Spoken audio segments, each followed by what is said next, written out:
Hi guys dan selamat kembali ke Studio Sembang bersama saya Amy. In the studio this week kita ada seorang cikgu dan personality social media sangat terkenal. I'm sure you guys have seen her before on your FYP. We have Qiwiie. Hello. Hello. Hi girl. Thank you so Hi. much for joining us. Thank you for having me. I'm really excited to talk to you. And to get to see a little bit more of your personality daripada apa yang kita nampak dekat social media kan. You're so effervescent and bubbly and people love to watch your content and it's really interesting to get to know who the person is behind all of that. So let's get into it. Yes. Macam biasa, setiap episod kita akan mulakan dengan soalan yang sama, which I'm sure you guys at home already know, which is how was your childhood? Ooh, my childhood.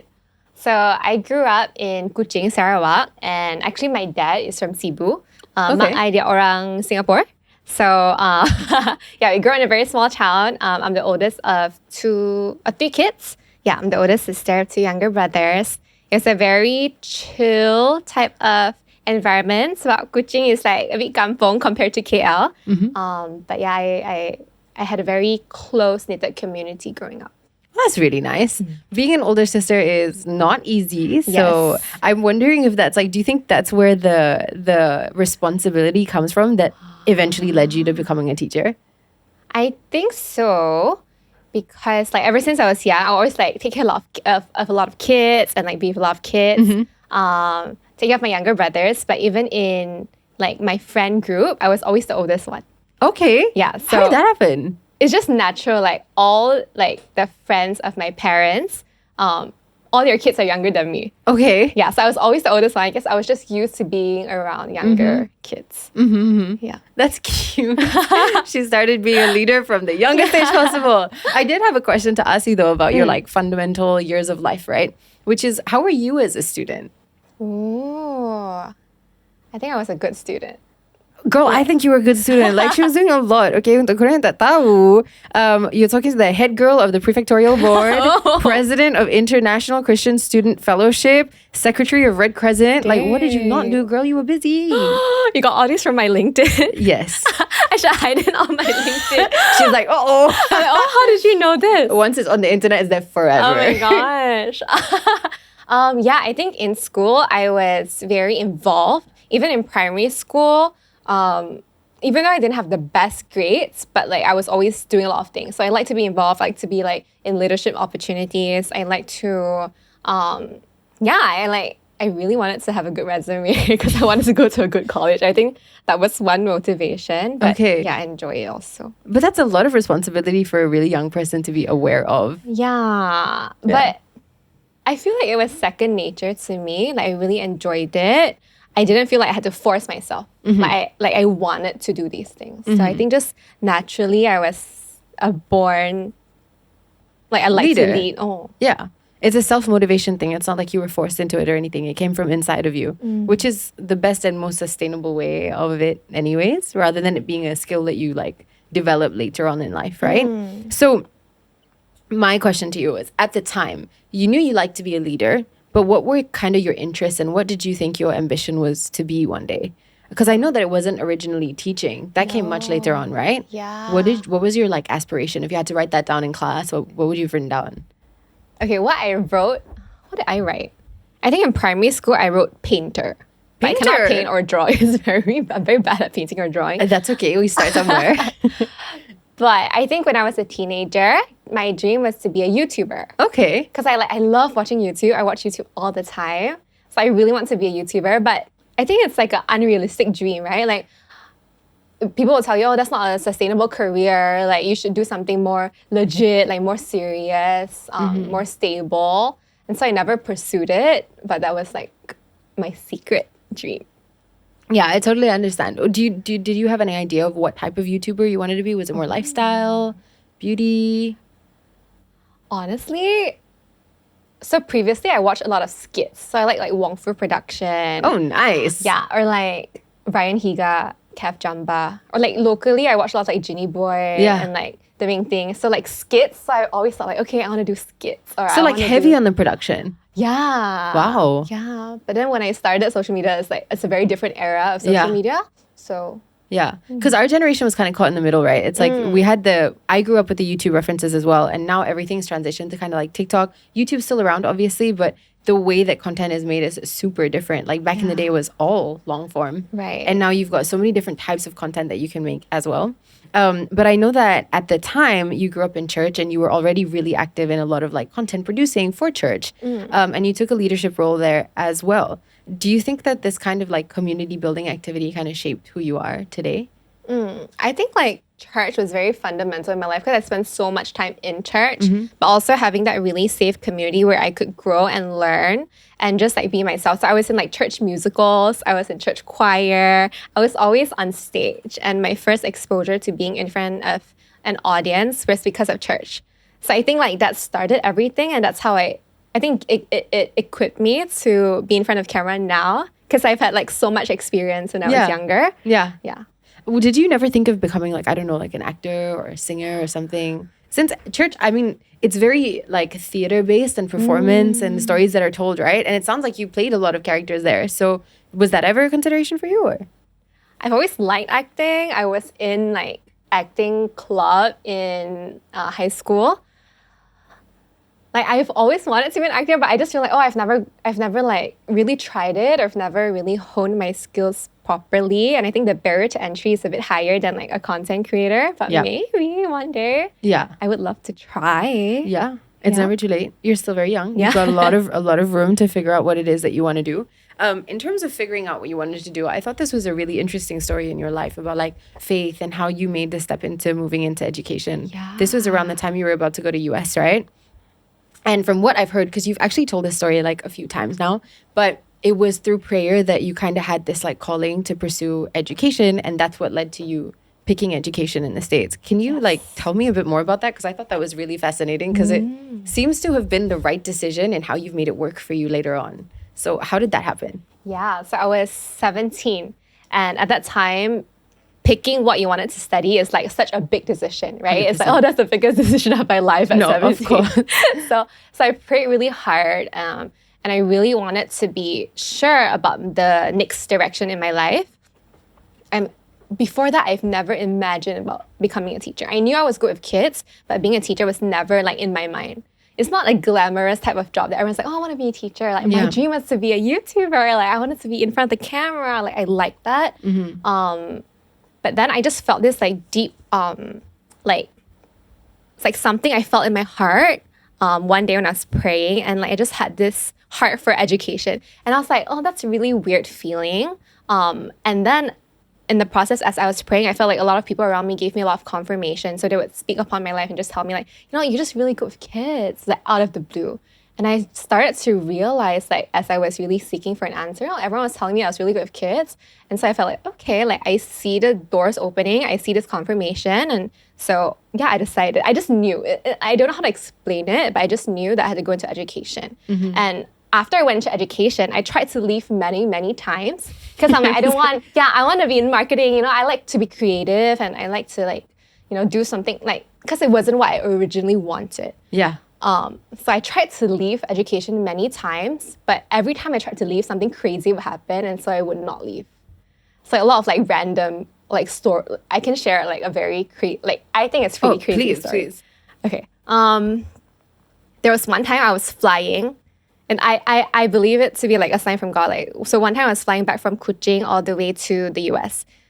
Sorry. I was flying from the US, Oklahoma. So I studied in Oklahoma all the way back to Kuching. Yeah. And that's like 4 or 5 legs of flight. It's like super long. Crazy, yeah. Right? Yeah. And at that time I was like, okay, I want to quit education. So as I was flying back, so I'm like, not really like feeling it, still like thinking about it in my head.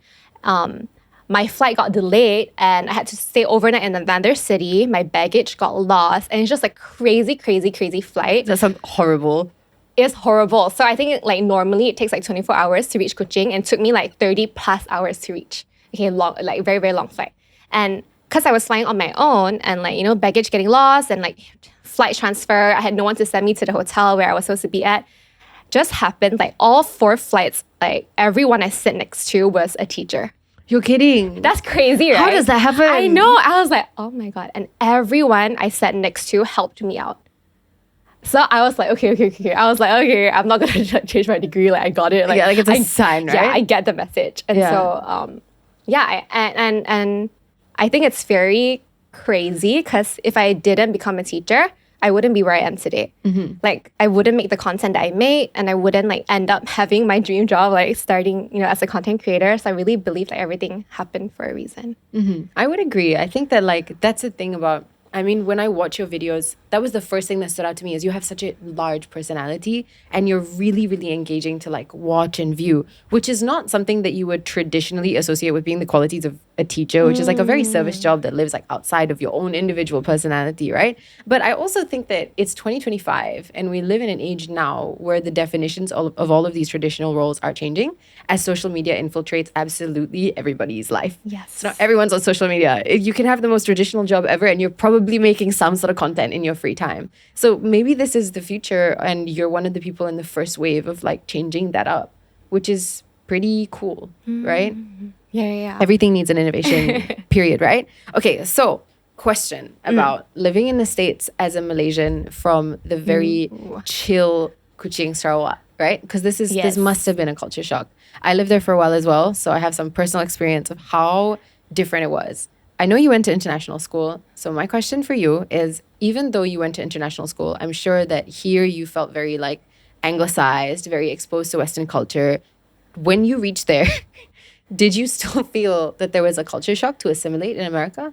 Yeah, for sure. I think when you go to international school, you're in like Malaysian international school culture, but like actually being in the US is so different. So, and I was in Oklahoma. So Oklahoma is not very diverse. It's like a very kampong place where I was at. So I was not in Oklahoma City. I was in like a small kampong of Oklahoma. And so it was not diverse. When I told people I was from Malaysia, they're like, is that in China? Okay, not everyone's like that. Okay. But I get questions like this more often than you think. So definitely. How did you answer? Just like out of curiosity, what do you say when someone says it's Malaysia and China? Because if it were me, I would be like, yes. No, I was just like, oh no, it's not. It's like next to Indonesia. Do you know Bali?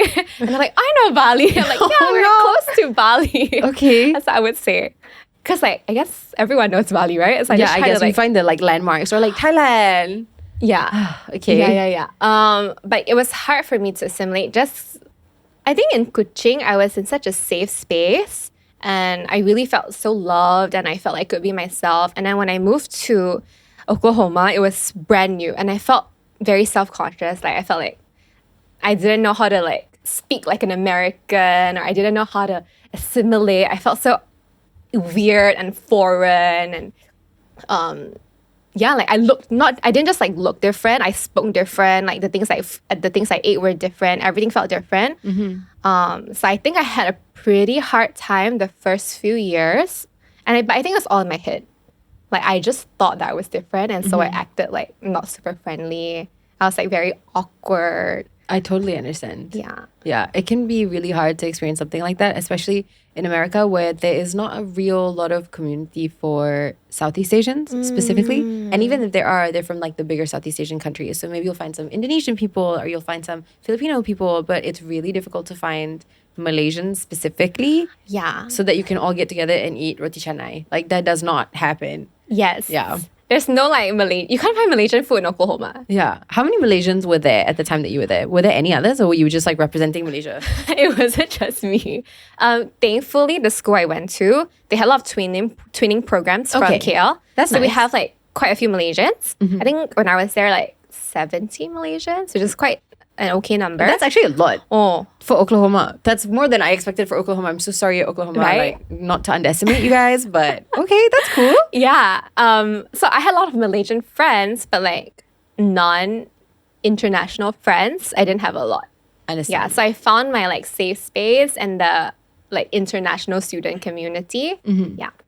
What was the process like to kind of live that period of your life in a place that's so far away from home? Like, I'm sure it's, for most of us that grow up in like Asian households and Asian cultures, we feel very like connected to our family, very like protected and safe in loving environments, like how you mentioned. And now you're all the way on the other side of the world with this brand new freedom, brand new exposure to like a different culture. How was that for you? It was, I think it like took a hit on my self-esteem. Like, oh my gosh, like I don't have as many friends and as I did, and it's hard to fit in. And I I would be in class and I would want to speak out, but then I would feel like very weird to do so. And I feel that teachers expect you to speak out in a very different way, even though I was in international school and I would like share and we have that culture of doing so. But I just couldn't articulate my thoughts the way that they did. Like I wasn't used to the way that classes were set up. So it was a lot of adjusting. I felt like only towards the end of my time there. So I studied there for 4 years and I worked for 1 year. And at that 1 year when I worked, I was working in a school as a teacher. All my friends, I had no Malaysian friends, right? Like all my friends are American. And so I had to work with them. I was forced to. I couldn't like run and hide to my Malaysian friends. Yeah. And only then I realized, oh, like actually I can be friends with them. Like actually we can communicate. And of course there were like cultural differences, but a lot of it was just like in my head. And so that was the year I finally like felt, okay, I can make like American friends and I could assimilate. And yeah, I wish I like changed my mindset a little bit earlier so that I wouldn't have to like go through that weird phase. Yeah. But I think also it's just the learning curve of becoming an adult. And at that age, everybody goes through the same phase. This is very standard for all of us. Yeah, I think so. And if you don't go through it, then you would have never come out like learning what you did about the experience. So it's a powerful learning in and of itself, right? Okay, so you studied about education because you had already committed to the idea that you wanted to become a teacher. Yes. How, like, what does that entail for someone who has never been in that position? Like, what does that sound like? Yeah. What are you actually studying? Techniques of teaching or? Yeah, really? That's a good question. Yes, you're right. Techniques of teaching. So I think Interesting. we do techniques of teaching, but we also go through classes where we learn the syllabus. So techniques of teaching is one, but we actually go through like a math class, right? Like they'll teach us how to teach the actual like primary school math type concepts, but like the teacher will also teach us. So it's like an experiential type of learning situation, which I think really Interesting. changed how I view education. Because I think even though I went to international school, it was still in Malaysia, still in Kuching, right? Yeah. And like the teaching methods were still like very Asian. But in the US, it completely changed the way I saw teaching. And so I remember my professor told us in one class, like, oh, your grades are not important. I really care if you learn. I'm like, what? You care if I learn and not about my grades? I was like so grade focused. Like I want to get an A. In every class, I want to get an A. That's how I measure That's success. your motivation, right? Yeah, but like for him, he told me like, oh, like that's not important. Like, do you actually know what I'm teaching you? Like, did you learn anything? I'm like, oh, like it's about That's learning. Eh? It's about the journey and not the destination. Can't understand. Yeah. No, I get you. Oh. Yeah. Okay. So can you give us an example of like one of the lessons maybe that you took away with you from this program in terms of like how to teach in a way that people leave the class regardless of grades, like understanding? Like what does that even mean? Yeah. So one of the lessons I remember the most is a science lesson. And so my teacher started the class with a question. I forgot what the question was. I think something like when an apple falls down from a tree, it like hits the ground. Why? Because of gravity? What is gravity? Explain gravity. Is the centrifugal force that emanates from the Earth's core that pulls everything towards the center? You're a good student. Thank you. But like he's like, no, don't answer me like that. Like, what is it? Like, how does it work? Like, how do you explain it? Like, in your own words. Don't give me like the scientific term. Like, just explain gravity. I was like, what? That's philosophical. Yeah, so he's like, explain it, right? And so don't give me what you know. Just tell me like, why do you think it dropped? And so we would write out our own hypothesis and like try to figure it out for ourselves. And then like at the end of the class, we're waiting for the answer, right? And he's like, I'm not gonna tell you. Next class. And so like the whole time, I'm just like thinking about it. I'm just like, what is the answer of this? Like, how do you explain it? Like, what is he gonna say? What is gonna teach us tomorrow? And so it left me really eager to go to the next class. And I think that curiosity is what is needed in education. And one thing I saw that he like really showed me how to do. And so I try to like emulate that in my classes. I try to like make them curious, make them guess, make them give me answers. I don't feed them with answers. They come up with their own like ideas. And then I tell them, oh, this is what the science says. And so like you leave the class feeling more like impacted because you're actually like, oh, you discovered something on your own. Mm-hmm. And so like for the gravity thing, he gave us a bunch of things. Like he gave us what do you call that? Like a longkang thing with a ball, and he just throw it down a longkang. He's like, okay, what is the speed of gravity? Test with this ball and this longkang. That's it. And like, huh? How? Yeah. And so we had to figure out the formula on our own through experience. Like they didn't give us a formula to start with. There's no like spoon feeding, which is like a lot of what happens in education here. Not to say that our system is incorrect or whatever, but this is just how we learn here.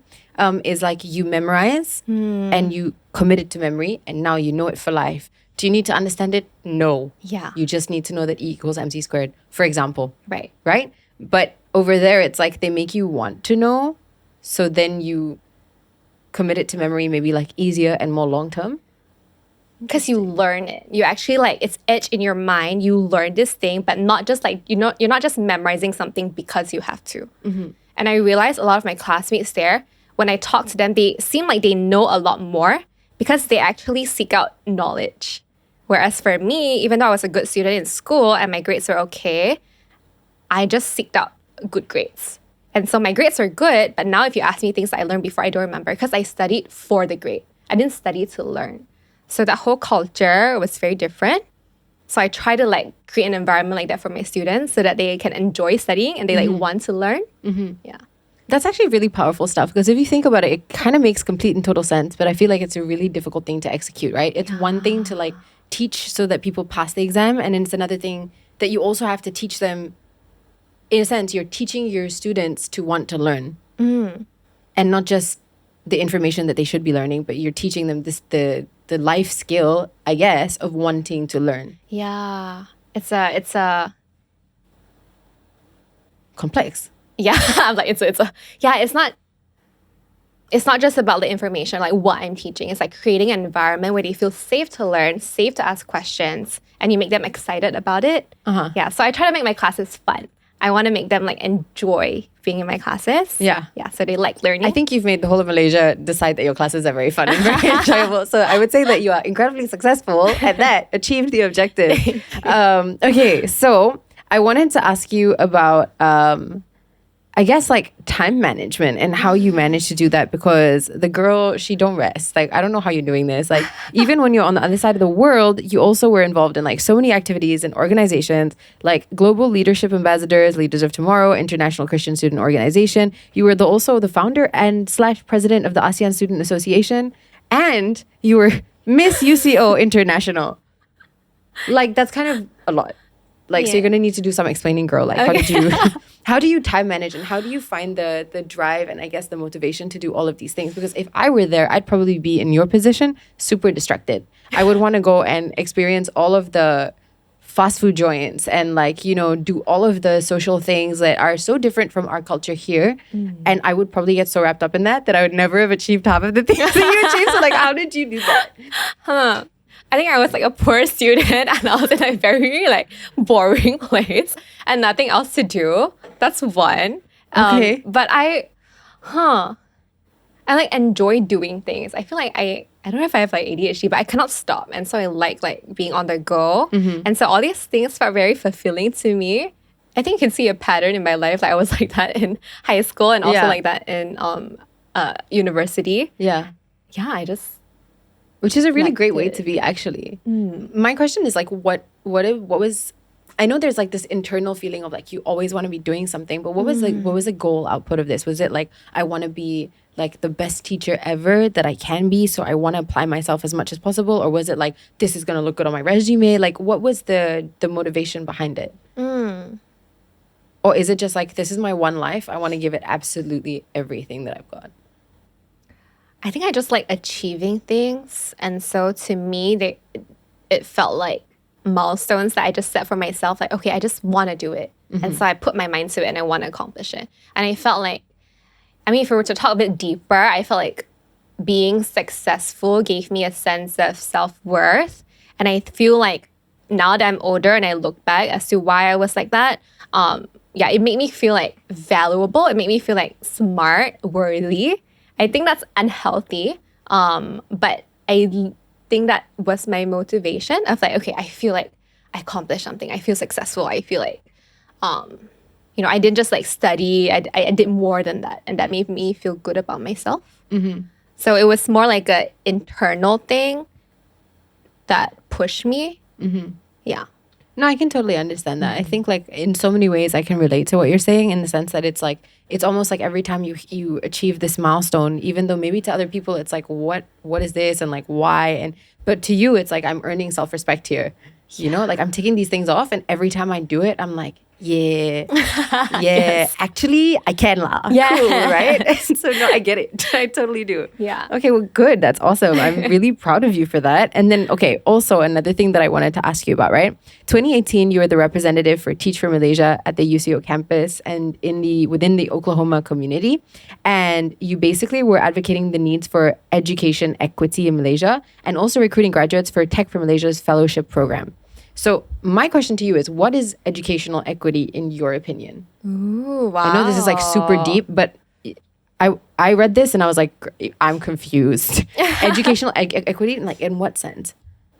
So I think equality and equity is a bit different. Equality is everyone gets the same thing, right? So regardless of your family background, regardless of your social economic status, everyone gets the same thing. That's equality. But equity is giving help to people who need it more.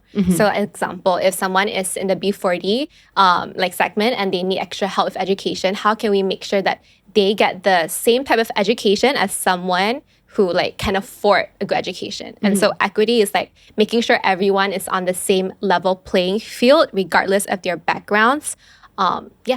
I think that's what I think. I mean, that's what it means to me. Yeah. And I think the amount of advocacy that you put into it and the time and effort that you put into it shows that you are really, really passionate about education. Yeah, I am. I think I love kids. And I think throughout my degree and the more I work with kids, I realized that there's so much I can do. And so there's a gap in the system. I think worldwide, right? But also in Malaysia, there's a gap. There's so much opportunities for us to like help. And I hope I can do that more in the future. But even through my content, if I can make them laugh or help make them feel like they can learn English through my content. I think sometimes I get people who leave comments and tell me that they learn English or they're exposed to a bit more English through my content. I think as long as I'm able to help in some way, yeah, that would be very like meaningful to me. And you are making a change in that sense, I think. And you're also opening a lot of people's eyes in terms of like your ideologies behind teaching, I think are really powerful. And they're very like new. And I think a lot of the times it's like, what is this? And then you take it away and you think about it and you're like, actually, that sounds right.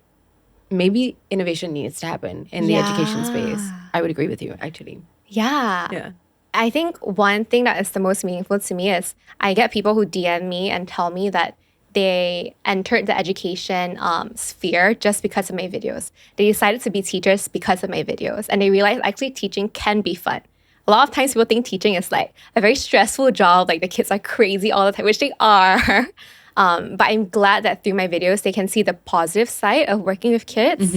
Yeah, so I'm very happy about that. You made it look cool. Yeah, you're switching it up. Like our generation of kids wanted to grow up to be YouTubers, and then all of the kids that are watching you are probably going to grow up wanting to be teachers. I hope so. No, but actually though, and that would have like, that's your impact, that's your legacy, in a way. Okay, so next question. We had touched on this earlier. It's about your first experience becoming a teacher, and you started teaching in the States. Yes. I wanted to ask because I think, like, as you had mentioned earlier as well, when you went to go and start studying in America as a student yourself, you realized that there was a big cultural difference in terms of how people there are encouraged to communicate, how they ask questions in class, how they participate. So now that you had become a teacher in that same environment, which is different from the one you grew up in, you're now teaching these young people who are also very vocal. They are encouraged to ask questions and maybe like, not to challenge the teacher, but to have this type of open discourse about it. How was that for you to now take the other side of the classroom and become the teacher in this kind of environment? Yeah, it was hard. My first week teaching, I cried.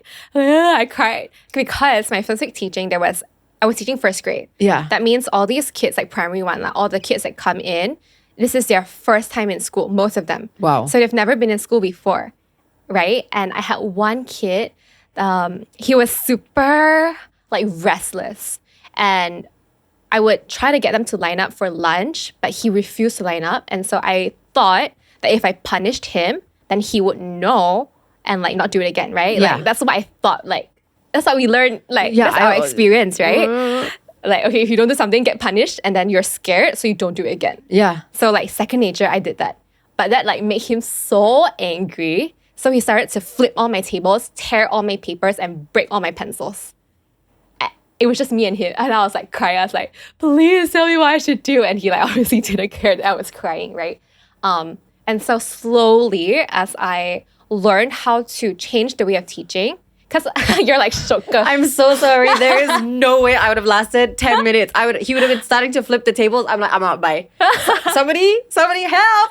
Qiwiie, what do I do? There's no way. There's no way. There's no way. Crazy, right? Yeah, 7-year-old kid. Wow. Yeah, and so like, it was very hard, but I realized I needed to change my approach with him.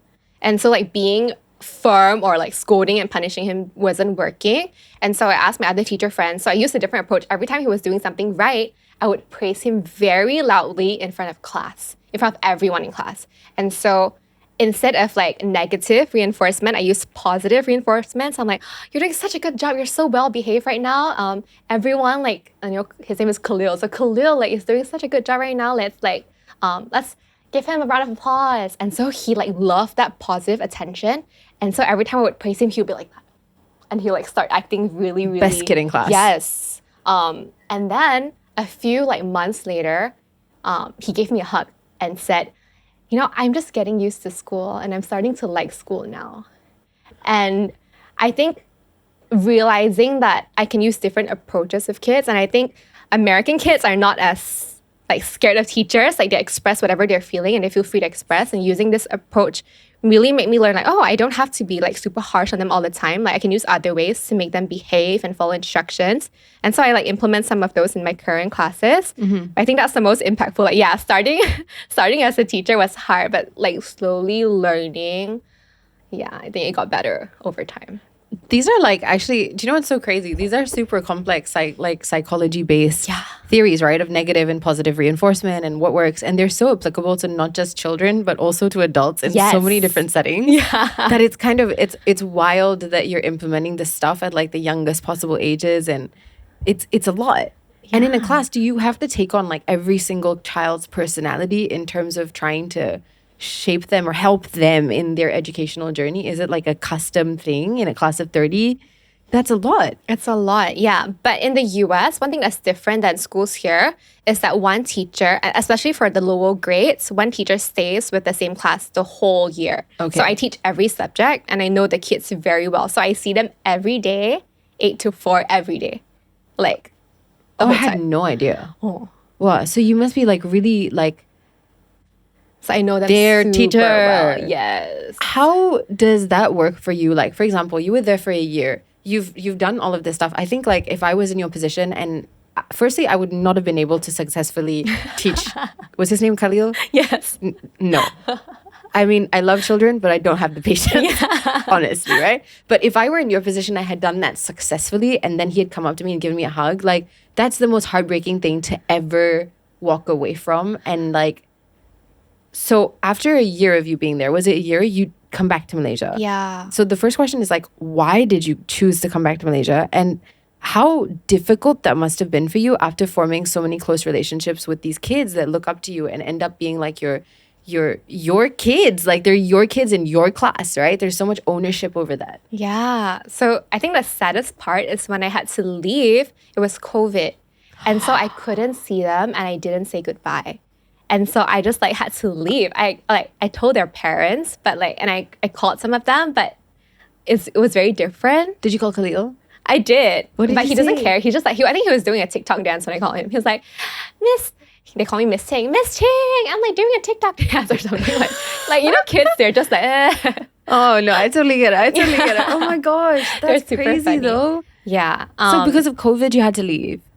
So no, because of COVID, I couldn't say bye, but I decided to leave on my own because I felt like I studied education because I wanted to come back to Malaysia. And I feel like this is where I wanted to be. I could serve here. I can make an impact here. This is my home. I want to be here. And so I always knew that I wanted to come home. I was just working in the US for experience. And so I made the decision to come back. My school actually offered me a visa. Okay. But I turned it down because I knew that I wanted to come home. That in itself must have been like a tough choice. Yeah, but I felt it was hard, but I was ready Because even before I started my degree, I had it in my mind already. So it's just like, okay, it's about time. Like I have 1 year's of experience. I was ready to come home. Did you think that maybe like certain lessons that you had learned when you were in the middle of getting your degree and like the philosophy behind education that you had onboarded that seems quite Western compared to a lot of education that happens here would be really beneficial to like try to implement here for Malaysian youth? Yeah, definitely. I think it's applicable to all kids and all youth. The biggest difference I realized is the focus on learning and really trying to like encourage kids more, which I think is not very Asian culture. We always like point out what you don't do well. And so my teachers will often tell me like, you need to improve here. Like you're not doing well here. And that's all I really hear from my teachers if they want to talk to me. I rarely get like praise. It's just not the culture. But in the US, it's like the opposite. So it's like all positive reinforcement. Yeah, and so I think one thing I learned in my classes, that was a culture in my class and also like in the school with other teachers, which I implement in my company now, is like at the end of every Friday in my class, we have something called shout-outs. And so actually no, at the end of every day, we have shout-outs. And kids will take turns to come out and shout out another kid for doing something good in class that day. And as a teacher, I also give shout-outs. So I'll be like, Khalil, like you did so well today. Thank you so much for that. Like here's a sticker for you. And then everyone's like, yay, Khalil. And then like Khalil can shout out someone else and be like, Sarah, like thank you so much for helping with my homework. And you did so great for our science class today. Woo! And so like you feel so positive. Like you leave the school day feeling so excited and like you feel so great because everyone's complimenting you. I think that culture can be applied anywhere. And I see how it, even in my team now, it really shifts how we end the week. So I end Fridays with that as well. People feel appreciated. I get to like appreciate people that sometimes during the week when you're so busy, you have no time to like appreciate someone. Yeah, so definitely very applicable, everything I'm learning. Watch me every Friday be like, guys, we're doing shout outs. Yeah.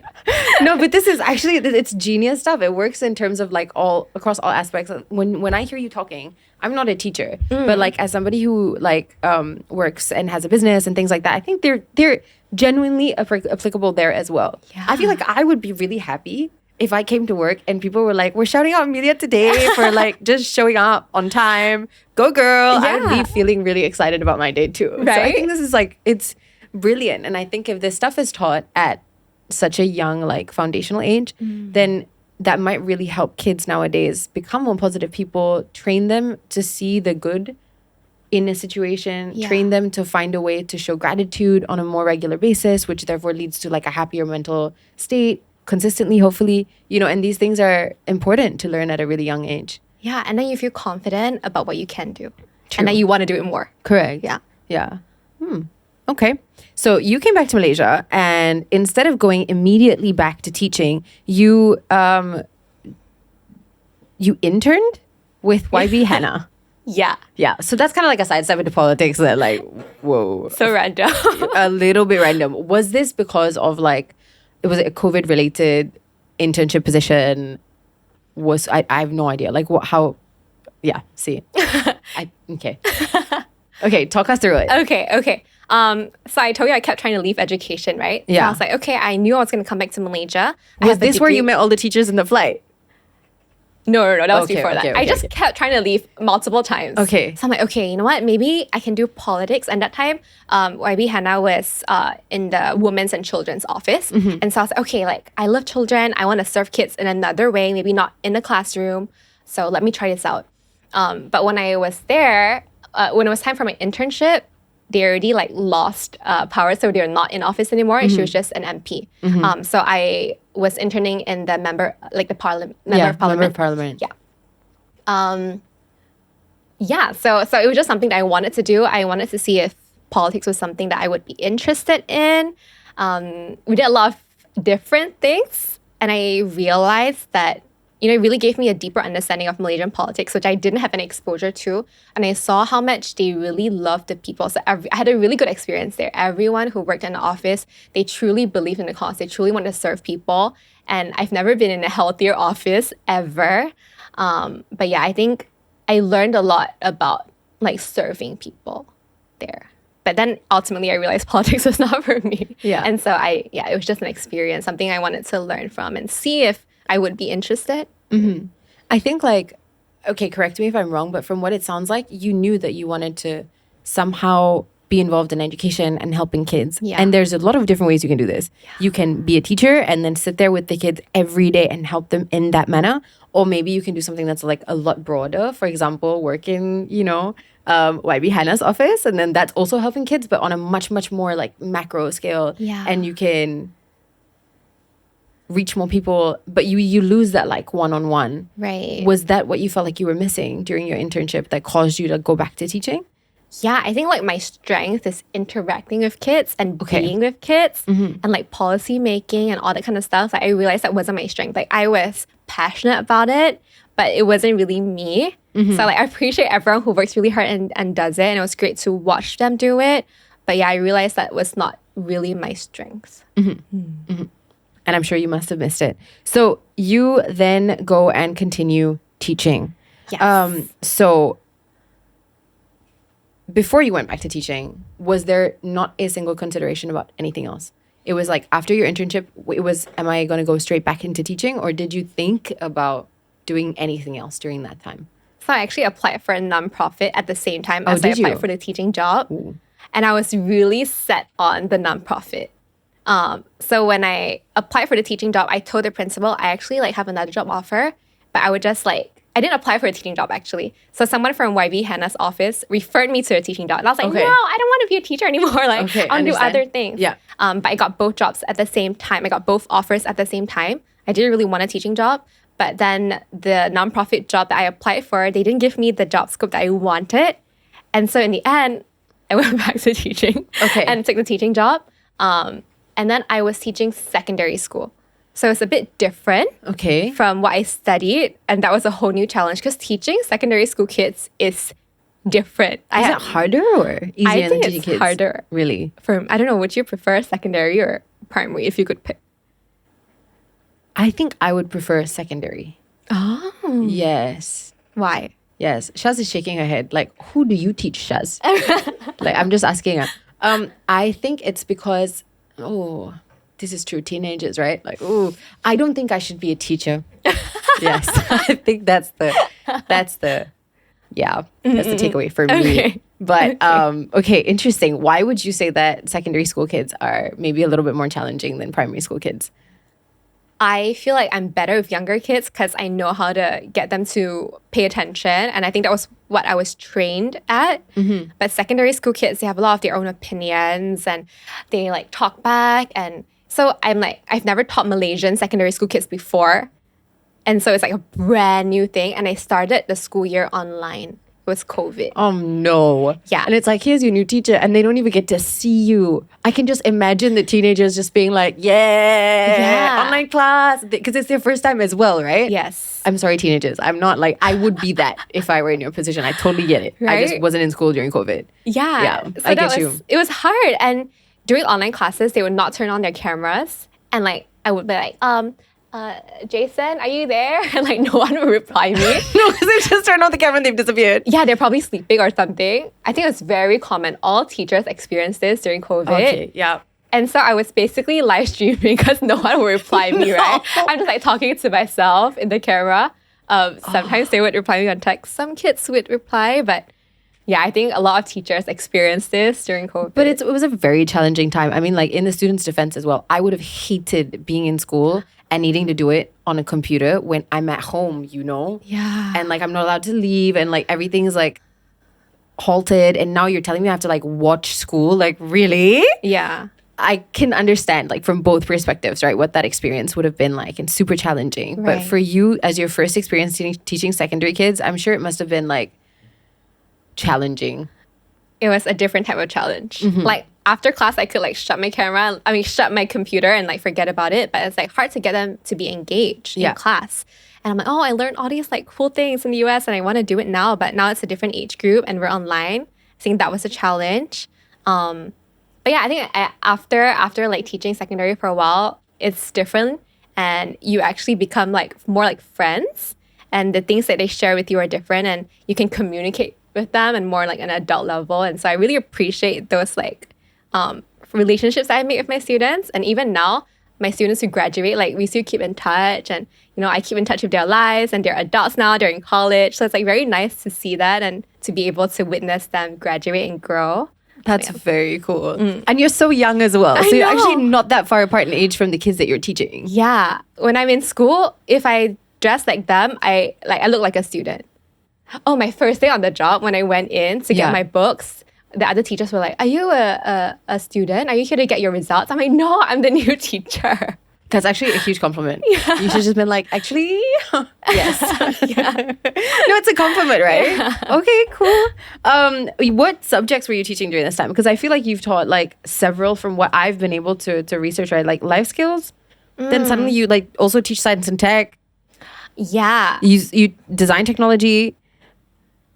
I taught a lot. This is a breath. She does STEM. She does life skills. She does design. What do you want? Like, how do you... Okay, this is the thing, right? When you're teaching younger kids, the syllabus is a lot more palatable and easy to digest. And like most adults would find it to be quite simple because these are designed for children who are like 7, 8 years old. You're teaching secondary kids, it becomes slightly more specialized. I don't remember my science and tech subject from when I was in secondary school. Yeah. No, I don't. Like, so do you have to do a refresher course? Like, how do you know that you're fully ready? And what do you do if, like, on the off chance you can't answer a student's question? Ooh. I had to study on my own. I had to like relearn everything because they're brand new, right? And like teaching secondary school English and science is hard. Like science is hard for me. And so, yeah, I just had to do a lot of preparation. I wouldn't say, to be very honest, I wouldn't say I was best at it, at the knowledge of it, because my specialty was in elementary education. Of course. And so oftentimes, kids will ask me, and they ask me very crazy questions, like things that they are curious about, and I would not have the answers for them. Sometimes they ask me out of the syllabus questions, especially science questions. Yeah. I'd be like, that's a great question. Let me research. I'll let you know tomorrow. I'm like, yeah, I don't know. Like, I would just tell them that I don't know. I wouldn't, because I really don't know. No, fair enough. And I think that's okay to not know and just like find out and then tell them later. So yeah, that's how I answer questions that I don't know the answer to. I feel like it must be a lot of pressure to be a teacher, especially like I remember when I was growing up during that phase of education, it was like almost illegal for a teacher to say that they didn't know something.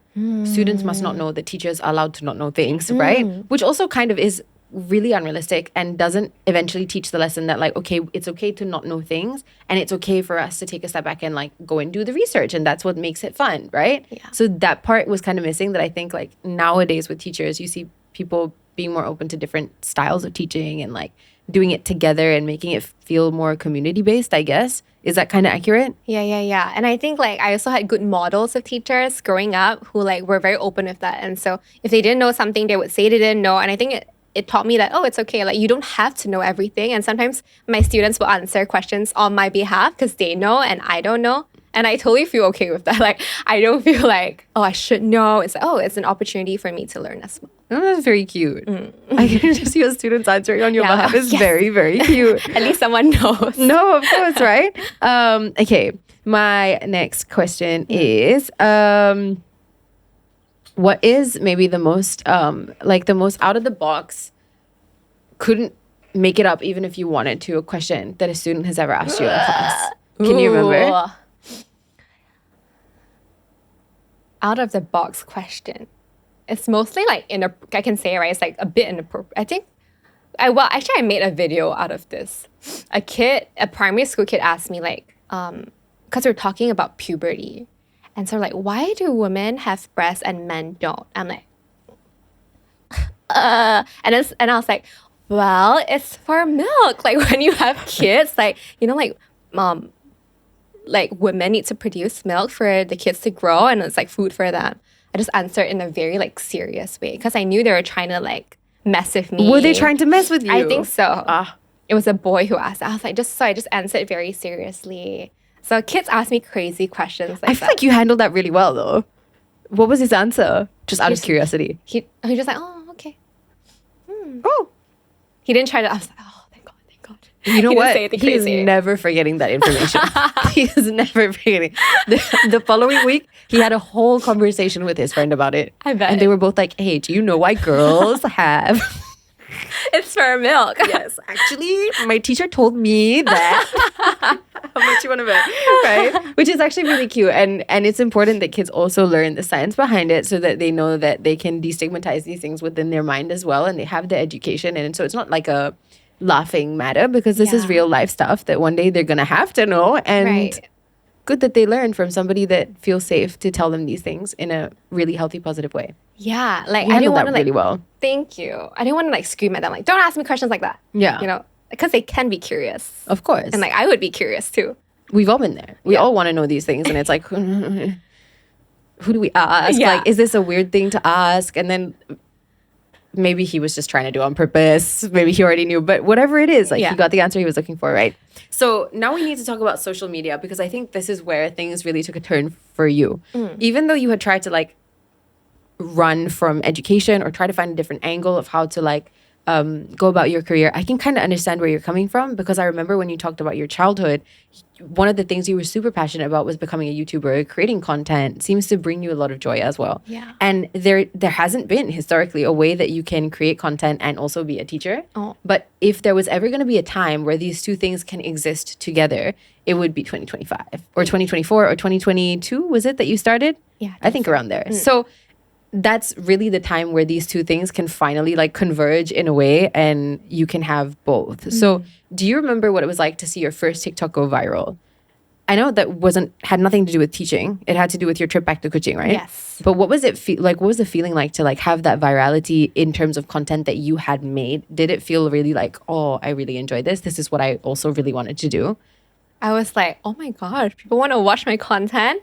Maybe I could be a TikToker. Like maybe I can do this. Yeah. And so that really gave me the confidence to try. And so after that video that went viral, I kept trying different things to see like, okay, could I actually like gain more followers? Like, can I actually do the social media thing? Can I actually like low-key, I was like hoping I could pursue this dream of mine. And so I tried a lot of different content. I didn't do very well, but I did one content in school with my students. After school, we just did a very silly dance. And then that went viral again. And so that's my second viral video. And I thought, oh, like people want to watch stuff in school. And so I tried another video in school and then that did well also. And I think that's how it started. I'm like, okay, people want to see my life in school, whether it's something that I can show them in school. I never imagined I would merge these two together, but it just sort of happened. But it's really cool that you have done that, I think. But I think that also the tricky part about being a teacher that creates content is that you're also featuring your students in it. So like at the very beginning, like how does it work? Do you have to ask the parents? Do you ask the kids? Like how does this, or do you just do the video or? So at first when I started, I didn't think anyone would watch it. So I was in secondary school then. So I was filming my secondary school students and that was okay. But as I grew, then like more people saw it, right? And like just had to be more careful. I'm very grateful that like when I started, I didn't really know what was happening. I didn't know it was going to be so big. Yeah. I didn't ask the parents at first. Yeah. But like my school and after I started to grow, my school noticed and then they really backed me up and the parents in my school really backed me up. And so thankfully, everyone in school was very, very supportive of the entire thing. And so I was able to continue making content in the school with my school support and with my students' parent support as well. Actually, the students and my parents are very excited about it. During like PTAs, they'll come to me like, oh, you're the TikToker, right? Like I saw like your video and like my style was on that video and they would like talk to me about it. And so yeah, it's very sweet. I feel like really everyone in the school is very sweet. That's really, really sweet. Oh, how do you get the ideas of like what videos you want to make with the kids? Is it like based off of like, you know, stuff that happens in class, or is it kind of like okay, guys, we're going to do 10 minutes of TikTok? Like, how does it work? Or is it sometimes just like is part of your class? I've seen some videos where it looks like you're just recording yourself as you're teaching, right? And then some are a bit more engaging with the kids. Like, how do you structure this and where do you get the ideas from? When I was starting off, it's just like random. So I did a lot of interviews with my students. I would just ask them questions and get their reactions. So I started with more content like that, but gradually I did more teaching videos. So like you said, I would just sit my phone in front of me as I taught and then like film like almost my entire class. And then when I go back, I would pick out the parts which I think were interesting and make them into a video. That's a lot of work though, if you're filming the entire class. Yeah. But like in my mind, I knew which part was interesting. So I'm like, oh, okay, I think somewhere during the middle of the video, something funny happened. And so I'm like, okay, like I think this part is okay. Yeah. But that's how I started. I definitely don't film. After a while, I didn't film the entire class. But yeah, I started that way. You have to kind of like practice, and then you kind of know like, okay, which part you're going to talk about something interesting and things like that. But that's kind of like you're running 2 jobs at the same time. You're a teacher and you're also a social media content creator at the same time. Yeah. Kind of wild. Yeah. So when I started, I would film every single day, edit right after, and post immediately. And so like I train myself. Shut up. She's got a more crazy posting schedule than mine, and I do this full time. That was when I started. That's like because I really wanted to see if I could grow. Yeah. And so I was very disciplined with that. But now I'm not like that. No, I still respect it because that is not easy. My content manager is looking at me like she wants to kill me because she's been chasing me for posting for the past like week, and I've just been hiding. Okay, crazy. Wow. So you must have really enjoyed it. At that point, did you think that maybe social media would take over your like teaching career at one point? Or was it like, I'm going to try to do these 2 things concurrently for as long as I can? What was kind of the idea about it, especially when you started to notice that it had like a lot of traction and really took off? Yeah, I never imagined that I would be a full-time content creator, like not part of my plan. And so I kind of just like saw how, like, it's like depends on what happened. I didn't have a goal, but slowly as my social media was growing, I realized that I couldn't focus fully in school. And so it wasn't fair to me to continue working there full time. And so I actually transitioned part time so I could balance both. But I realized I couldn't balance both. And it wasn't fair on my students if like, because sometimes I had to like have shoots or I had to travel and I wouldn't be in school. And if a teacher takes off, it's like, it's not like someone can replace you. No, whatever correct. I'm teaching is very specific. Yeah. Yeah. And so I realized, okay, like it's not fair for the kids. Like I really love being a teacher, but I had to pick one. And so I picked content creating because I feel like my impact's a lot bigger. I can still work with kids and for kids, but in a different way. That must have been a tough call to make, huh? Yeah, it was. Because I also feel like part of what makes your content so engaging is that people get to see you doing what you're so good at, which is interacting with the kids. Was there ever like a concern that if you chose to commit to the content creation, then you would lose out on what built the audience in the first place, which is people watching you with your kids, right? Was that ever something that kind of like ran through your mind? Yeah, I was very worried. And so I started doing street interviews. I started like interacting with kids in the malls. And those videos were doing great. But then I realized like what you were saying, it was losing that intimacy and that relationship with the students. It was just like, it was just fun. And like those videos were fine. But I felt like they were not as impactful as the videos I did previously. And so yeah, so I'm starting something new. I know. Okay, wait. Before we get into the something new, because Yes. I'm trying to save that part so we can really, really dig into it. I just wanted to ask you, like, on a personal level, take the teaching out of the situation and the content creation. How has your life changed since you like blew up on social media? Because I'm sure that it must have felt really like 180 for you, because virality is always like that, right? Yeah, it's crazy. Like, to be very honest, the biggest change is financially, right? Like I was a teacher and teachers don't make a lot of money. And that was really life-changing for me. I think that's an aspect. I don't know if most content creators talk about things like that, but that was the biggest change for me. Another change was whenever I would go out, people would recognize me. And at first I wasn't very used to it. I was like, oh, everywhere I go, they'd be like, teacher. Even now that I'm not teaching anymore, people would like call me teacher on the streets. It's just getting used to people knowing me on the streets. And even when I travel to other countries, like people would recognize me as well because I have audiences from across Southeast Asia. And knowing that my life is never the same, like even when I stop becoming like, even if my content, my views are not as high or whatever, like people will still know me. That's very different. I don't know how to. Yeah, I don't think life would ever be the same again. It's a really cool thing, but it's also, does it ever feel like a lot of pressure to you in terms of having to like live up to everybody's expectations of you now? Yeah, especially because I started off as a teacher content creator. And so I feel like that image is always like, I'll always be that teacher. And so because I was a teacher, I feel like the expectations on me as a content creator may be a little bit different from other types of content creator. I feel like they have a higher expectation of like what they want me to be, how I present myself. Sometimes I get a lot of comments on that. I'm like, oh, your teachers should have tattoos. I have tattoos. They're like, oh, you should have tattoos. Or like, they shouldn't dress this way or they shouldn't speak like that.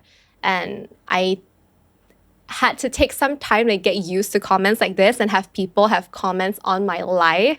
Like people give comments on all aspects of my life. And I'm sure you can relate to that, right? Because like being in a small, but that was very new to me. And at first it was really hard. Like I would get so affected by every little comment. But now I'm learning to just like realize to not take it so personally. Like these people don't know me. Only care about the few. Yeah, you're like, yes. You understand. I do. So that has been a learning curve as well.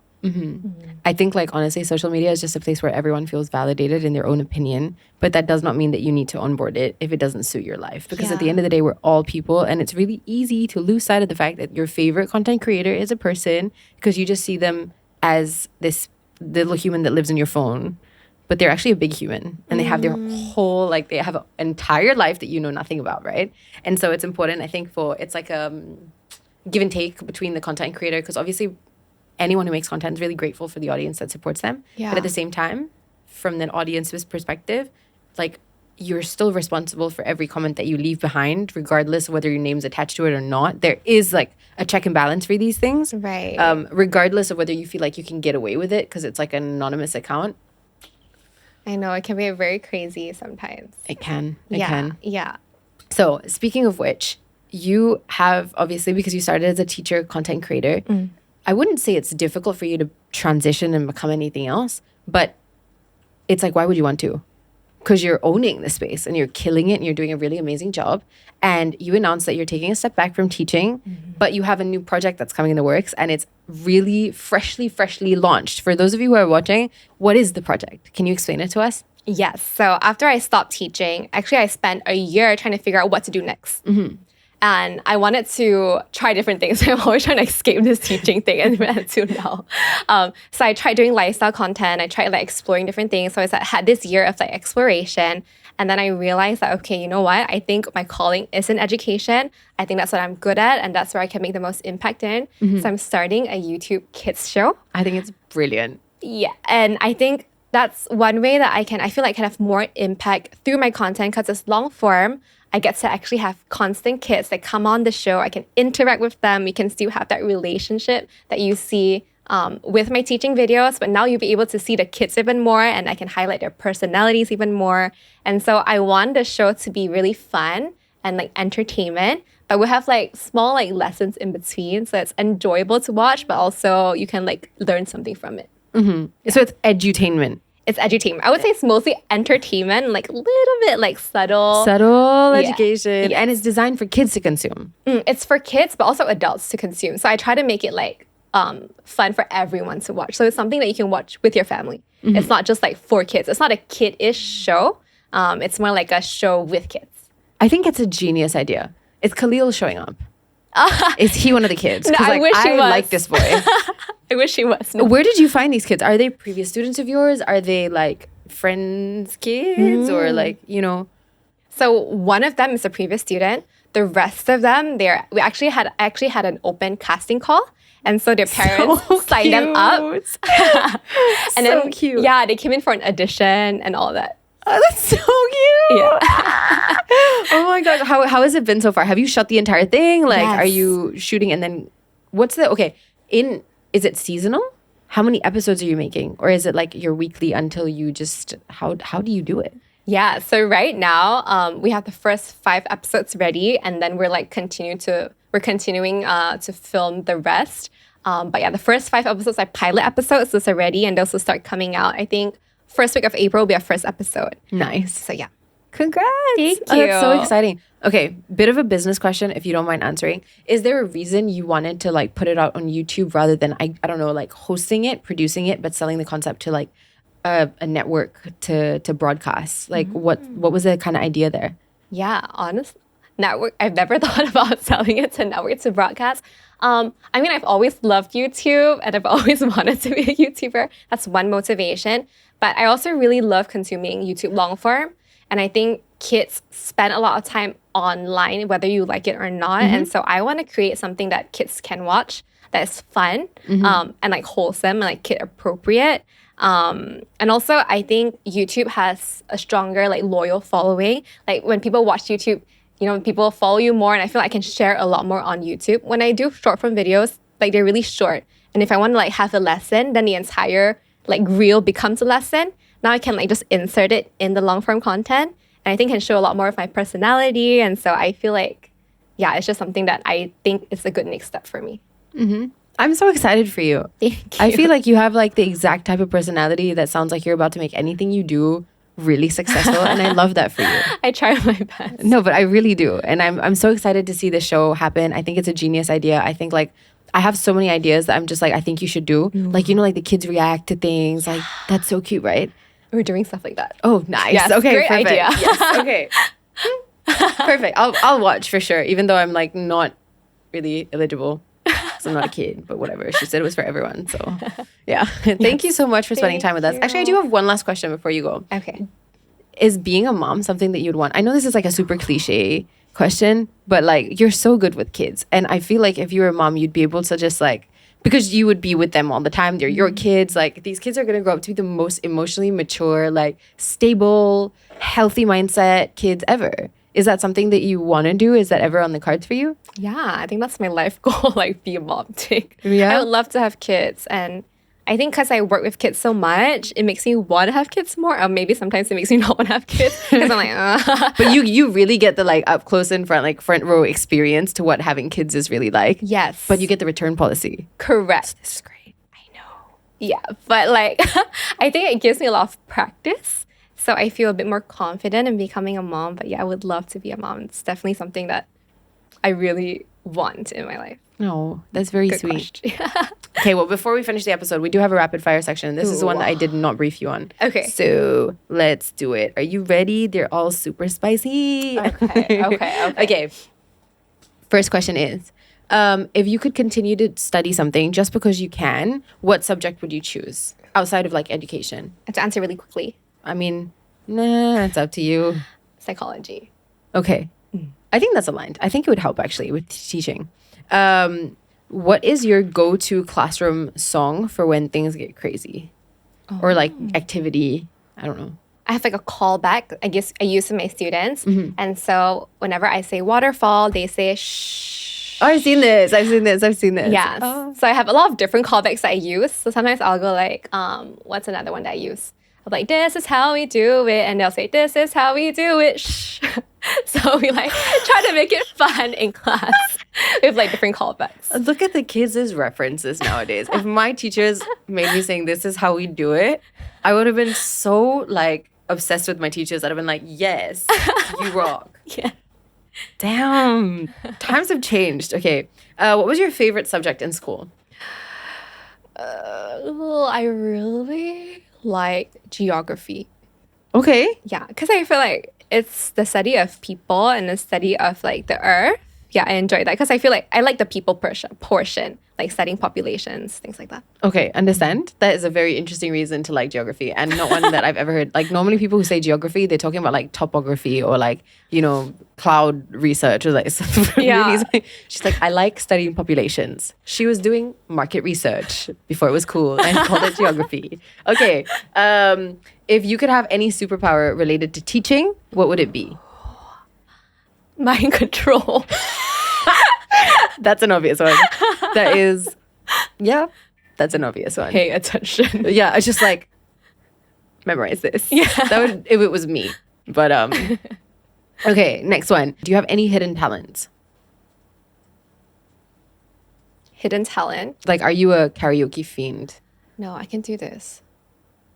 Oh, that's a good hidden talent. That Were you impressed? You know what you just said to me? Nonverbal communication. You said I am a really late millennial. Yeah, because we're around the same age, and this was like that was like the cool thing. I can do it on one side, but the other side. Yes, I doesn't can't. work. Only one Why? side. I don't know. I'm so frustrated by this. Yeah. We need to practice. I'm sure we'll get it. We just need to do it more. Okay. Right? I used to like pretend to put a thread in. And Yes, then, like, do the whole drama, right? Stop. And then your friends are like, whoa. Yes. That's my secret talent. Yeah. And then have you ever seen this? Yes. Oh. This is the thing. Have you not seen No, I have seen it, but you do it so Right? fast. I have to like kind of like. Yeah, you just gotta, you gotta do the whole drama. You gotta be like kids, you know? Watch, okay? It's gone! The finger! Right? Very cool. I think I tried that, but then my kids are like, I already know. They saw it when they were 3 on TikTok. Yes. They're right. not impressed. You're right. You need to make something float. Right? Okay, I'll try that next time. Standards keep elevating. Okay, final question of the episode is, what is your favorite joke? And this is the high pressure one. Favorite joke. Let me think of one my students told me. Oh, that's good. I'm sure it'll be great. Much better than the ones that I've prepared. Knock, knock. Who's there? Hakim. Hakim who? Hakim in like a wrecking ball.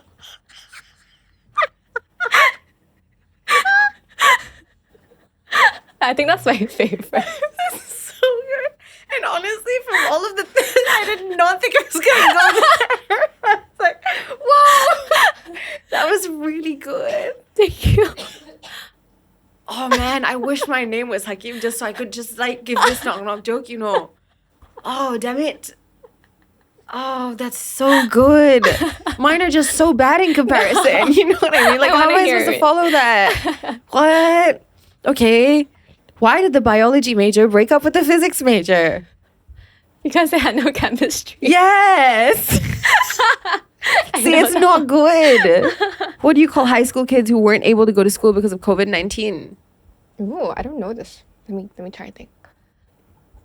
When I tell you, you might cry. Okay, I don't know this. Quarantines. Oh. Yeah. This is where I stop. I'll do the rest off camera, otherwise it's embarrassing. Before we end today's episode, is there anything you'd like to say to everyone watching at home? You can just speak directly to the camera. Ooh. Hi guys, thank you so much for watching my content grow over the years. I'm starting a new YouTube show, so I hope you guys will follow along and watch and let me know what you guys think. Yeah, thank you. Thank you so much for coming on the show. Thank you for having me. It was really fun getting to talk to you and spend time with you, and it's so evident that there is such a smart, super cool girl that runs all of the ideas that you have. And I'm just so excited to see what you do next, because I really do feel like you're going to make it so successful. I'm excited. I'm excited for you too. All right, guys, thank you so much for watching. And don't forget, we'll see you guys next time. Next time also can. Next week, same time, same place. That's all from us. Bye. Bye.